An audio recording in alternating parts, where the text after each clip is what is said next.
Ժամը 15-ն է Open Media-ի ուղիղ եթերում Renews լրատվականը շարունակում է իր աշխատանքը, ես Անին եմ Զաքարյան, իսկ մենք աշխատում ենք հանուն Հայաստանի Հանրապետության ողջույն։ Մեկ օրում երկու երկրաշարժ է գրանցվել հունիսի 30-ին ժամը 12:53-ին 3.9 մագնիտուդով երկրաշարժ է տեղի ունեցել Իրան-Թուրքիա սահմանային գոտում, հայտնում են ներքին գործերի նախարարության փրկարար ծառայությունից։ Երկրաշարժը զգացվել է Արարատի մարզում 4 բալ, Վայոց ձորի մարզի Ելփին եւ Չիվա գյուղերում 3 բալ, ինչպես նաեւ Երևան քաղաքում 2-3 բալ ուժգնությամբ։ Իսկ գիշերը ժամը 1:51-ին գրանցվել է 2.2 մագնիտուդով երկրաշարժ Մարտունի քաղաքից 8 կիլոմետր հյուսիս-արևմուտք, Քոջախի 10 կիլոմետր խորությամբ։ Էպիկենտրոնային գոտում ստորգետնյա ցնցման ուժգնությունը կազմել է 2-3 բալ, երկրաշարժը զգացվել է Գեղարքունիքի մարզի, նաև Երանոս, Լիճք ու Զոլաքար գյուղերում 2 բալ ուժգնությամբ։ Նախորդին վարչապետ Նիկոլ Փաշինյանը հեռախոսազրույց է ունեցել Ֆրանսիայի նախագահ Էմանուել Մակրոնի հետ եւ քննարկել Հայաստան-Ֆրանսիա երկկողմ տարածաշրջանային եւ միջազգային օրակարգին վերաբերող հարցեր։ Փաշինյանը Մակրոնին շնորհակալություն է հայտնել հարաբերությունների զարգացման հարցում նրա անձնական ներդրման համար։ Զրուցակիցները պայմանավորվել են մի շարք ուղղություններով ակտիվացնել երկկողմ գործակցությունը։ Ավելի ուշ Մակրոնն իր էջում գրել է մեջբերեմ. Փաշինյանին հայտնեցի Ֆրանսիայի համերաշխությունն ի պատասխան Հայաստանի ժողովրդավարությունն ապակայունացնելու փորձերի։ Նաև վերահաստատեցի մեր աջակցությունը նրա խիզախ ջանքերին ուղղված Ադրբեջանի հետ խաղաղության հաստատմանը եւ Թուրքիայի հետ հարաբերությունների կարգավորմանը։ Խաղաղությունը եւ բաց սահմանները կարևոր զարգացում կլինեն ամբողջ տարածաշրջանի համար եւ օրինակ դրա սահմաններից անդին։ Մեջբերման ավարտը։ Վարչապետ Նիկոլ Փաշինյանը հաջողություններ է մաղթել Անդրանիկ Սիմոնյանին, ազգային անվտանգության ծառայության տնօրենի պաշտոնում, Արմեն Աբազյանին էլ շնորհակալություն հայտնել այդ պաշտոնում իր կատարած աշխատանքի համար։ Facebook-յան գրառմանը կից Փաշինյանը նաև տեսանյութ է հրապարակել։ Հիշեցնենք, որ Արմեն Աբազյանը հունիսի 18-ին է ազատվել ԱԱԾ տնօրենի պաշտոնից, այս պաշտոնում նշանակվել է նրա տեղակալ Անդրանիկ Սիմոնյանը։ Եվրոպական հանձնաժողովի փոխնախագահ Եվրամիության արտաքին գործերի եւ անվտանգության քաղաքականության հարցերով բարձր ներկայացուցիչ Կայա Կալասի եւ Հայաստանի արտաքին գործերի նախարար Արարատ Միրզոյանի համատեղ ասուլիսի ժամանակ ներկայացվել են Հայաստան-Եվրամիություն համագործակցության նոր փուլը խորհրդանշող կարևոր նախաձեռնություններ։ Հայաստանը եւ Եվրոպական միությունը շարունակում են ամրապնդել հարաբերությունները, շարժվելով դեպի ավելի խորքային ու ոլորտային գործընկերություն։ Ստորագրվել է համաձայնագիր, որով սահմանվում է Հայաստանի մասնակցության շրջանակը Եվրամիության ճգնաժամային կառավարման գործողություններում վկայակոչելով կողմերի պատրաստակամությունն ընդլայնելու համատեղ օրակարգը։ Նշվել է, որ ավարտվել են նաև գործընկերության նոր օրակարգի շուրջ բանակցությունները, ինչը կխթանի համապարփակ եւ ընդլայնված համագործակցության փաստաթղթի արդյունավետ կիրառումը։ Այսօր մեր կողմից համատեղ տրվեց Հայաստանի Հանրապետություն Եվրոպական միություն անվտանգության եւ պաշտպանության ոլորտներում խորհրդակցությունների մեկնարկը, պաշտպանական եւ անվտանգության ոլորտներում խորհրդակցությունների մեկնարկը վճռորոշ քայլ է մեր համագործակցության շրջանակը համապատասխանեցնելու ժամանակակից մարտահրավերներին եւ գործադրելու դրանց հաղթահարման լրացուցիչ ջանքեր։ Այս համատեքստում ցանկանում եմ հատկապես ընդգծել Հայաստանի դիմակայունության ամրապնդման, ժողովրդավարական ինստիտուտների հետագա զարգացմանը միտված համագործակցությունը, որը ներառում է նաև այնպիսի ուղղություններ, ինչպիսիք են հիբրիդային սպառնալիքների, ապատեգրատվության դեմ պայքարը։ Այս համատեքստում իհարկե մեր այսօրվա քննարկումներում կարևորել ենք նաև Հայաստանում Եվրոպական միության մշտադիտարկման առաքելության գործունեությունը, քննարկել ենք եվրոպական խաղաղության գործիքի ներքո Հայաստանին աջակցության տրամադրում։ Կայա Կալասը երեկվանից է մեր երկրում, նրան նախորդին ընդունել է նախագահ Վահագն Խաչատուրյանը եւ հայտարարել, որ գործակցությունը Եվրամիության հետ հաջողված է, որն ընդգրկում է կյանքի բոլոր բնագավառները։ Կայա Կալասը նշել է, որ իրենք կարևորում են Բրյուսել-Երևան սերտ գործակցությունն ու շահագրգռված են տարածաշրջանում կայուն խաղաղության հաստատման գործում։ Մտքեր են փոխանակվել նաեւ էներգետիկայի ոլորտում համագործակցությունն ընդլայնելու հնարավորությունների շուրջ։ Այնուհետև Եվրամիության դիվանագիտության ղեկավար Կայա Կալասը Էքսում գրառում է արել հանդիպման մասին մեջբերեմ։ Ուրախ եմ լինել Հայաստանում եւ հանդիպել Հայաստանի նախագահ Խաչատուրյանի հետ։ Քննարկել ենք Եվրամիություն Հայաստան հարաբերությունների խորացումը, բարեփոխումներին Եվրամիության աջակցությունը եւ կայունության ու բարգավաճման ամրապնդումը։ Սա տարածաշրջանում խաղաղության եւ կայունության ապահովման բանալին է մեջբերման ավարտը։ Օրվա երկրորդ կեսին Կալասն այցելել է Եղեգնաձորում տեղակայված Հայաստանում Եվրամիության առաքելության կենտրոնակայան։ Արտգործնախարար Շարարատ Միրզոյանը չի մասնակցել Қырғызստանում կայանալիք ՀԱՊԿ արտաքին գործերի նախարարների խորհրդին, հայտնել է գերատեսչության խոսնակ Անի Բադալյանը։ Նիստը կայացել է այսօր Қырғызստանում։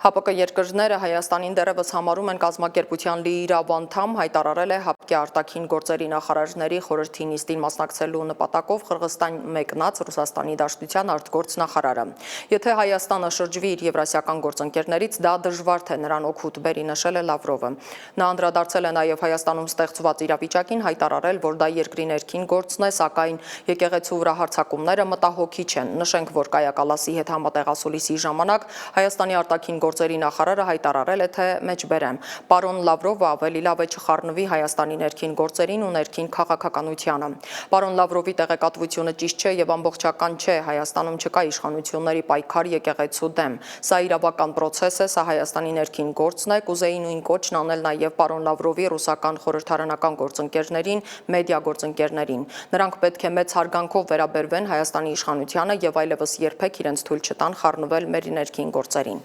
Մեջբերման ավարտը։ Իսկ նախագահ Վահագն Խաչատուրյանն աշխատանքային այցով հունիսի 29-ից հուլիսի 2-ը կգտնվի Իսպանիայի թագավորությունում մասնակցելու ՄԱԿ-ի զարգացմանն ուղղված ֆինանսավորման համաշխարհային համաժողովին, որը տեղի է ունենալու Սևիլիայում։ Համաժողովի ընթացքում հանրապետության նախագահը հանդես կգա ելույթով։ Այցի շրջանակում Խաչատուրյանը հանդիպումներ կունենա օտարերկրյա գործընկերների հետ, հաղորդել են նախագահի աշխատակազմից։ Շիրակի թեմի առաջնորդ Միքայել arczepiskopos Աջապահյանի փաստաբանական խմբի անդամները մամուլի ասուլիսի ժամանակ ներկայացրեցին իրենց գնահատականը հարուցված քրեական գործի իրավական եւ քաղաքական կողմերին։ Նրանք նշում են, որ գործն ուղեկցվում է լրջագույն գործընթացային խախտումներով, քաղաքական մոտիվներով եւ ուղղված է Միքայել Սրբազանի անձնական ու հոգեվոր հեղինակության խաթարմանը։ Նրանց խոսքով ամբողջ գործընթացն ունի քաղաքական երանգ, այն համարում են շինծու, ակնհայտ ապօրինի, անհիմն, ընդհանրապես հանցագործության հետ կապ չունեցող։ Մեր խնդիրը առաջնահերթ Միքայել Սրբազանի շահերն են, ամենաառաջին, մեր շահերից էլ բարձր իր շահերն են։ Հիմա տեսեք, իրեն մեղադրում են, ասում են դուք ռազմական հեղաշրջման, այսինքն իշխանությունը զավթելու կոչերով եք հանդես եկել։ Սրբազանը ասում է, ես այդպիսի կոչեր չեմ արել, ինչ էլ ասել է, դա քննադատություն է, դա հիմա դրա մասին մեր գործընկերները ավելի մանրամասն կասեն, եւ զուգահեռ process է գնում, որով ասում են ինքը վարչապետի տեխնացուն է մեր։ Հիմա պատկերացրեք պաշտպանական կողմի տեսակետից։ Կարծես ուզում են դիտավորել կապակցեն, որ հիմնավորեն այս կոչերի տրամաբանական կապը։ Ավելին ասեմ, երբ որ ձեր այդ հարցազրույցի ժամանակ հենց այդ օրը եկեղեցու բակում, երբ որ մեկը հարցեց դուք այսպեսի բան եք ասել, Սրբազանը նույնիսկ այդտեղ պորտկաց, այո, ասել եմ, լավ եմ արել, էլի եմ ասում, այդ հատվածը բերել են իրենք դատարան եւ փորձում են ապացուցել, որ ինքը կրկին նույն հանցագործությունը կատարել է որպես կալանքի միջնորդության հիմնավորում։ Քրեական դատավարության օրենսգիր սահմանադրությունը արգելում է կրկին անգամ դատվելը։ Իսկ կրկին անգամ դատվելը դա այն չի, որ դատավճիռ պետք է լինի, դա խոսքը գնում է նրա մասին, թե պետությունը նույն հանցագործության հետ կապված, նույն արարքի հետ կապված, նույն դրվագով գտնում է, որ անձի արարքում հանցագործություն չկա եւ քրեական հետապնդում չի հարուցում նրա նկատմամբ։ Ուրեմն, քանի այդ որոշումը ուժի մեջ է, չի կարող պետությունը նույն հանգամանքներով անձի նկատմամբ նորից վարույթ հարուցի։ Հիմա իրենք դա արել են, այս խախտումը արել են, եւ սա դրա համար եմ ասում, ակնհայտ ապօրինի քրեական հետապնդում է։ Սա ուղիղ բացառում է եւ նույնիսկ կալանքն է բացառում։ Երբ որ իրավապահները չկարողացան Միքայել Սրբազանին ձերբակալել մայրաթորից եւ գնացին, հա, այդպես մեքենաները դուրս բերեցին, զորքը դուրս բերվեց մայրաթորի տարածքից։ Հետո քննչական կոմիտեն հաղորդագրություն տարածեց, որ արդարադատությանը խոչընդոտելու փաստի առթիվ քրեական վարույթ է նախաձեռնվել։ Այսինքն, դրանից հետո, եթե իրավապահները վերադառնային, իսկ նրանք վերադառնալու էին, որտեղ այդ քրեական վարույթի նախաձեռնումն արդեն հաստատապես խոսում էր դրա մասին եւ հանդիպեին մեր հոգեվորականների, այնտեղ գտնվող քաղաքացիների դիմադրությանը լեգիտիմ հիմք էին ունենալու այնտեղ բոլոր դիմադրողներին ձերբակալելու համար։ Հայաստանյաց առաքելական Սուրբ եկեղեցու բոլոր ամուսնացյալ քահանաներն իմ եղբայրներն են, որովհետև նրանք չեն խաբում ոչ ժողովրդին, ոչ Աստծուն։ Facebook-յան էջում այդ մասին գրել է Նիկոլ Փաշինյանը։ Ինչ խոսք, նրանք անթերի չեն, բայց ես ինքս առավել եւս անթերի չեմ։ Թերություններ ունենալն այլ բան է։ Աստծո առաջ կամավոր ստանձնած կուսակրոնության ուխտը խախտելը եւ այդպիսով եկեղեցին պղծելը բոլորովին այլ բան, գրել է Հայաստանի վարչապետը։ Րոպեներ անց եւս մեկ գրառում է արել, որին խորագիր է ընտրել Աստծո պատվիրաններից մեկը՝ մի ստեք։ Կտրիչ Ներսիսյան, խնդրում եմ պարզաբանեք, դուք խախտել եք արդյոք կուսակրոնության ուխտը եւ արդյոք զավակ ունեք։ Գործարար եւ բարերար Սամվել Կարապետյանը հերթական հայտարարությունն է տարածել Պաշտպանության խորհրդի միջոցով իր 8-րդ նամակում նա պատմել է, թե ինչու Հայաստանում հավելյալ արժեք ստեղծող նոր ընկերություններ չեն հիմնվում, ներդրումներ չեն արվում, ինչու է հանրային խոսքում համատարած տարածվել հայհոյանքը։ Բիզնեսը, մասնավոր ոլորտը վերածում են քերելու առարկայի, իսկ գործարարին թշնամու։ Այս իշխանությանը հաջողվեց գրեթե ամբողջությամբ ոչնչացնել երկրի ներքին ներդրումային մթնոլորտը։ Այս ամենը բերեց վերջին 7 տարիների ընթացքում առավելապես 0 հավելյալ արժեք արտադրող ընկերությունների ստեղծման, իսկ օտարերկրյա ներդրողների համար դարձանք ոչ հետաքրքիր եւ անհեռանկարային երկիր։ Իշխանություններն իրենց առաքելությունը պատվով կատարող լրագրողներին փորձեցին մեկուսացնել։ Հիմնավոր ճիշտ խոսքը կամ քննադատությունը փորձեցին զրոյացնել։ Փոխարեն նախ լցրեցին հանրային խոսքի հարթակներում։ Կարողացան հայոյանքի միջոցով վախի մթնոլորտ ստեղծել։ Նույնիսկ առաջին անգամ հայ տղամարդն անզոր եղավ պաշտպանել իր կնոջ եւ դստեր արժանապատվությունը։ Միանշանակ է, որ Հայաստանը դարձնելու ենք բարեկեցության երկիր։ Աղքատություն բառը թողնելու ենք անցյալում եւ հանրային դաշտը հայոյախառն աղբից մաքրվելու է։ Հետցի իրացման տնօրեն Դավիթ Ղազինյանը ասուլիսի ժամանակ անդրադարձել է հանրային ծառայությունները կարգավորող մարմնի կողմից ընկերության աշխատանքի գնահատականին, ներդրումային ծրագրերի կատարմանը, ծախսերի վերահսկմանը, ինչպես նաև ցանցերի սեփականատեր Սամվել Կարապետյանի հետ կապված գործընթացներին։ Հոսանքի պարբերական անջատումների վերաբերյալ Ղազինյանը հիշեցրել է, որ իրենք էլեկտրաէներգիա չեն արտադրում, այլ իրենց ստացածը բաշխում են եւ բաշխում են այնքան, որքան ստանում են։ Տնօրենն անդրադարձել է նաև հետցի սեփականաշնորհման գործընթացին։ Ճիշտ ասած, մի հարցազրույցում սխալվել եմ, նշել եմ կիսագրագետ օրենքի նախագիծ, հիմա սխալեցկուղ եմ, լինելով իրավաբան համարում եմ անգրագետ օրենքի նախագիծ։ Պրոբլեմ հենց այստեղ է։ Ինչի չեն այդ մարդիկ կամ այդ մեր իշխանությունները ցանկանում դա քննարկել։ Չնայած որ մեր դեմ պայքար է տարվում ոչ օրինաչափ, այսպես ասած առանց կանոնների մարտի ձևաչափով, մենք պատրաստվում ենք հաշվի առնելով, որ մեր ընկերության սեփականատերը պետականամետ մարդ է, մենք պատրաստվում ենք բոլոր իրավական ճանապարհներով պայքարել այս գործընթացի դեմ։ Մեր համար գործընթացը սկսված է, անկեղծ ասած, Կարապետյանի ապօրինի ձերբակալումից, հետո կալանավորումից սկսած։ Օտարերկրյա շատ ներդրողների թվում էր, թե Հայաստանը գրավիչ չէ ներդրումներ անելու առումով, հաշվի առնելով տարածաշրջանում տիրող կոնֆլիկտային իրավիճակը, բայց ի նպաստ Հայաստանի այստեղ ներդրումներ կատարվում են, ընդ որում ներդրումներ կատարում են եւ Սփյուռքի մեր հայրենակիցները եւ օտարերկրացիներ։ Իսկ թե որ ոլորտով են հետաքրքրված օտարերկրյա ներդրողները, փորձել է պարզել մեր գործընկեր Նարինե Ղուկասյանը։ Հայաստանում մի քանի ոլորտներ կարելի է նշել, որոնք որ էականորեն տարբերվում են եւ իրենց թվականակով ու գումարների չափով ավելի մեծ են, դա ՏՏ ոլորտն է, բնականաբար ՏՏ ոլորտում ներդրումները, այնուհետև գյուղատնտեսությունը, որը ներառում է նաև այգիների հիմնադրում, ջերմոցային տնտեսություններ եւ այլն։ Երրորդը որոշակիորեն տրանսպորտային լոգիստիկ բնագավառներում կան ներդրումներ եւ ասենք туриզմը, որը հյուրատներ, ռեստորաններ, այդպես մի ծառայությունների մեջ ներառենք այդ բնագավառները եւ որոշ չափով նաեւ հանքարդյունաբերություն։ Ամբողջական թողարկումը կարող եք դիտել մեր հաջորդ թողարկումներում, շարունակենք այժմ։ Ռուսաստանի Դաշնության նախագահի մամուլի քարտուղար Դմիտրի Պեսկովը մեկնաբանել է հայ առաքելական եկեղեցու շուրջ տեղի ունեցող վերջին իրադարձությունները եւ հայտարարել, որ նախ եւ առաջ դա Հայաստանի ներքին գործն է։ Մեջբերեմ, եւ մենք որևէ կերպ չենք ցանկանում միջամտել այդ ներքին գործերին։ Անշուշտ Հայաստանը մեզ համար շատ մտերիմ երկիր է եւ եկեք չմոռանանք, որ մի քանի միլիոն հայեր Ռուսաստանի քաղաքացիներ են, որոնք իհարկե ցավով են հետևում այդ զարգացումներին։ Շատերն իհարկե չեն ընդունում այն, թե ինչպես է դա տեղի ունենում, ուստի այո, մենք հետևում ենք, բայց դա Հայաստանի ներքին գործն է, ասել է նա լրագրող Պավել Զարուբինի հետ զրույցում։ Եկատերինբուրգից հետո հիմա էլ Վորոնեժի մարզում են սկսվել ադրբեջանական համայնքի բնակատեղիներում լայնածավալ խուզարկություններ ու ձերբակալություններ։ Վորոնեժի Ալեքսեևսկի շուկան վաղուց է անվտանգության ուժերի ուշադրության կենտրոնում։ Տարին մի քանի անգամ այստեղ խուզարկություններ են անցկացվում միգրացիայի կարգը խախտողներին հայտնաբերելու համար։ Տեղի բնակիչները պարբերաբար բողոքում են ադրբեջանցիների վարքագծից եւ ոչ սանիտարական պայմաններից։ Հունիսի կեսերից իրավիճակը դուրս է եկել վերահսկողությունից, երբ իրենց շուկայի տերեր համարող ադրբեջանցի միգրանտները փորձել են դանակներով սպառնալ ռուս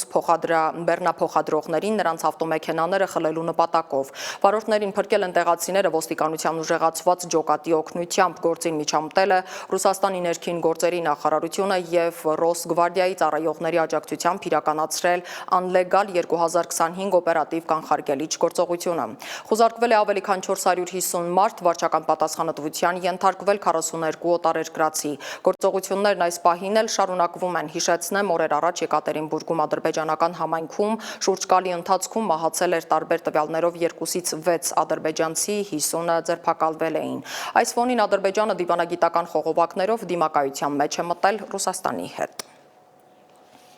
Ռուսաստանի փոխվարչապետ Ալեքսեյ Օվերչուկի այսօր նախատեսված այցն Ադրբեջան չեղարկվել է, պատճառը Եկատերինբուրգում եւ Վորոնեժում տեղի ունեցած իրադարձություններն են։ Նախորդին Ադրբեջանի արտգործնախարարությունն են կանչել Դաշնության դեսպանության գործերի ժամանակավոր հավատարմատարին վճռական բողոք հայտնել եւ պահանջել քրեական գործ հարուցել ադրբեջանցիների մահվան հարցում մեղավորներին։ Ըստ նույն աղբյուրների ստեղծված իրավիճակում Բաքուն նպատակահարմար չի համարում Օվերչուկի կամ որևէ այլ ռուս պաշտոնյայի այցն Ադրբեջան։ Նշենք, որ Ադրբեջանում նաև չեղարկվում են Ռուսաստանի հետ պետական եւ մասնավոր կառույցների գծով նախատեսված մշակութային միջոցառումները, հայտարարել է Ադրբեջանի մշակույթի նախարարությունը։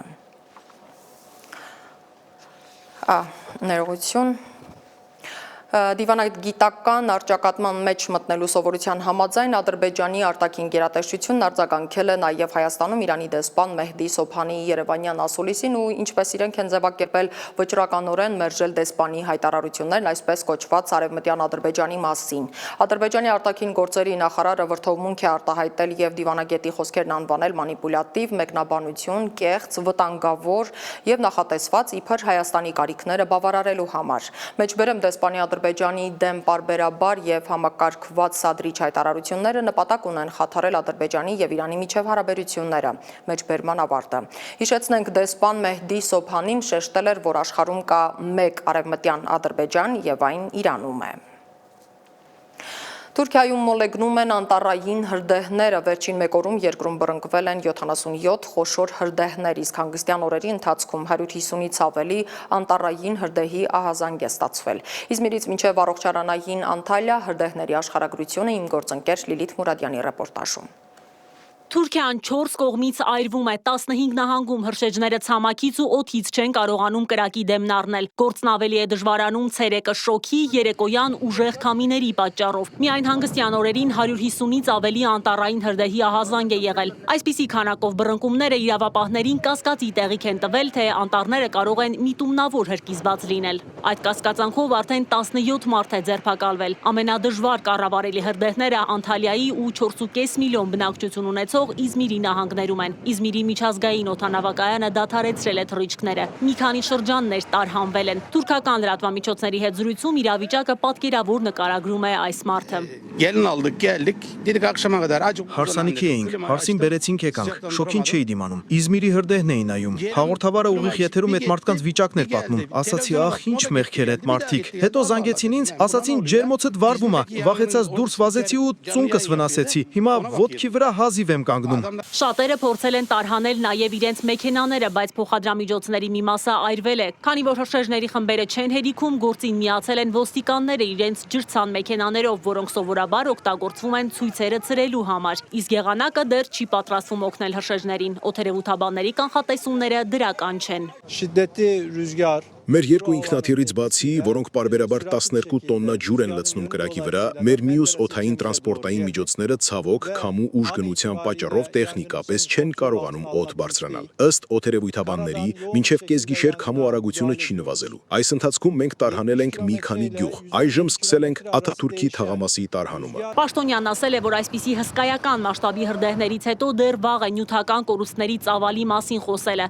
Կարևորը մարդկային զոհերի վերաբերյալ դեռ տեղեկություններ չկան։ Լիլիթ Մուրադյան, Reopen Media։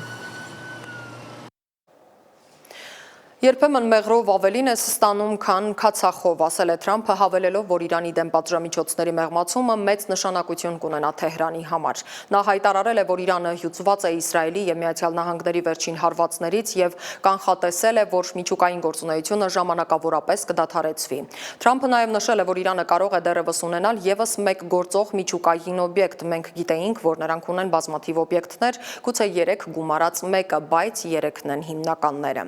Մենք էլ հիշեցնենք, որ Թրամփը նախկինում բազմիցս վստահեցրել է, որ Միացյալ Նահանգների հարձակումը Իրանի օբյեկտների վրա ամբողջությամբ ոչնչացրել է երկրի միջուկային ծրագիրը։ Իսկ այս պնդումները կասկածի տակ դնող լրատվամիջոցները ենթարկվել են Թրամփի և նրա վարչակազմի քննադատությանը և ճնշումներին։ Միջազգային լրահոսին հետևել են իմ գործընկերները։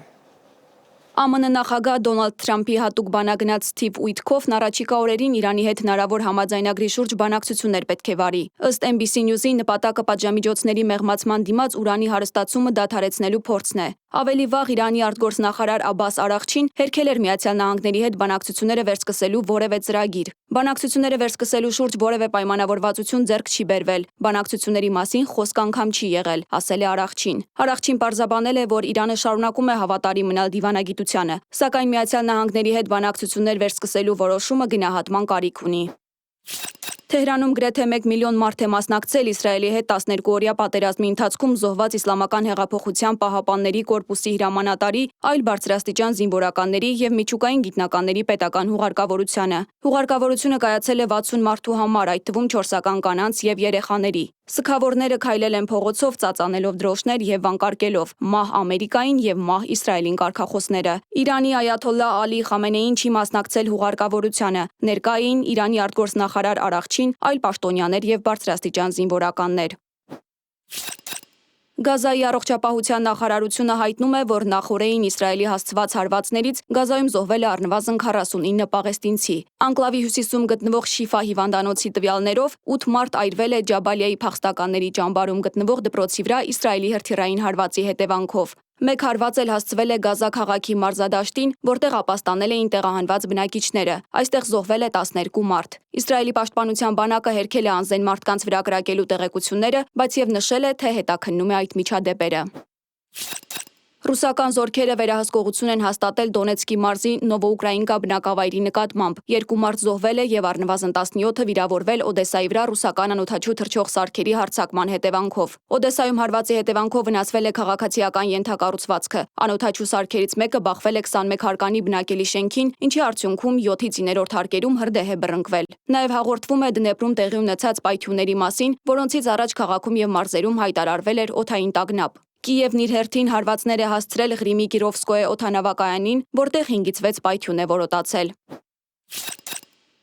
Ռուսաստանի արտգործնախարար Սերգեյ Լավրովը Ղրղստանի պաշտոնակից Ժայնբեկ Կուլուբաևի հետ հանդիպումից հետո հայտարարել է, որ Ֆրանսիայի նախագահ Էմանուել Մակրոնը եւ գերմանացի կանցլեր Ֆրիդրիխ Մերցը վերջնականապես կորցրել են ողջամտությունը։ Ըստ նրա, երկու քաղաքական գործիչներն էլ փորձում են վերադառնալ այն ժամանակներին, երբ Գերմանիան եւ Ֆրանսիան ցանկանում էին նվաճել ողջ Եվրոպան, նախ եւ առաջ ռուսական կայսրությունն ու Խորհրդային սոցիալիստական հանրապետության միությունը։ Նա հիշեցրել է, որ Մակրոնն ու Մերցը համատեղ հոդված են հրապարակել, որում հիշատակվել են ռուսաստանյան սպառնալիքի մասին թեզեր։ Քաղաքական գործիչները Եվրոպային կոչ էին արել զինվել, քանի որ Մոսկվան իբր 2008 թվականից իմպերիալիստական պատերազմներ է վարում եւ ցանկանում է խաթարել եվրոպական անվտանգությունը։ Բելգրադում ցուցարարները հունիսի 30-ի գիշերը փակել են մի քանի կարևոր փողոցներ եւ բարիկադներ կառուցել։ Սերբական Բլից թերթը գրում է վրանային ճամբարների եւ աղբամաններից պատրաստված բարիկադների մասին։ Սավագետի վրայով անցնող գազելակամուրջը նույնպես փակվել է։ Նմանատիպ գործողություններ են տեղի ունենում Սերբիայի այլ քաղաքներում։ Ոստիկանությունն ու քաղաքային ծառայությունները փորձում են վերականգնել երթևեկությունը եւ վերացնել խցանումները։ Ակցիան իրականացնում է բլոկադա ուսանողական շարժումը, որը պահանջում է ազատել նախորդ օրերին ոստիկանության հետ բախումների ժամանակ ձերբակալված ուսանողներին։ Ընդհանուր առմամբ ձերբակալվել է 77 մարդ, 38-ը կալանավորվել։ 70 քաղաքացի վիրավորվել է, այդ թվում 48 ոստիկան, հայտնել է Սերբիայի ներքին գործերի նախարարությունը։ Նախագահ Ալեքսանդր Վուչիչը անկարգությունների մասնակիցներին անվանել է ահաբեկիչներ։ Մերի Դանիելյան, Open Media։ Վերադառնանք Հայաստան, Երևանի քաղաքապետ Տիգրան Ավինյանն այսօր գործակարգավարական նիստում հայտարարել է, թե անվճար տրանսպորտային երթևեկության ժամանակն ավարտվում է։ Մեջբերեմ, հատուկ ուզում եմ նախազգուշացնել, որ հետո բողոքները չլինեն, թե ինչու այսպես եղավ, ասել է նա։ Ավինյանը տեղեկացրել է, որ հուլիսի 1-ին օրենսդրական փաթեթ է քննարկվելու ազգային ժողովում, որով նախատեսվում է տուգանք տրանսպորտային միջոցից օգտվելիս չվճարելու համար։ Քաղաքապետը նաև տեղեկացրել է ԵՍ համակարգը, էլեկտրոնային ծանուցումների նոր հարթակը այս շաբաթվանից փորձնական գործարկելու մասին։ Ավինյանը խոսել է նաև մետրոյի աչափնյակ կայարանի կառուցման թեմայով, նշել, որ նախագծային աշխատանքներն ամբողջապես ընդունված են, անցել են բոլոր փորձաքննությունները, հաջորդիվ կքննարկվեն ֆինանսավորման հարցերը։ Մեր հիմնական նպատակը պետք է լինի սեղմ ժամկետները, որովհետև նախագիծը ունենք, կարանք գնանք այս ճանապարհով, մյուս ճանապարհով, այն մյուս ճանապարհով, այս մի գործընկերոջ հետ, այն մյուս գործընկերոջ հետ, որ գործընկերոջ հետ ֆինանսական առումով ամենակարճը կտևի process-ները, այդ ճանապարհով պետք է գնանք։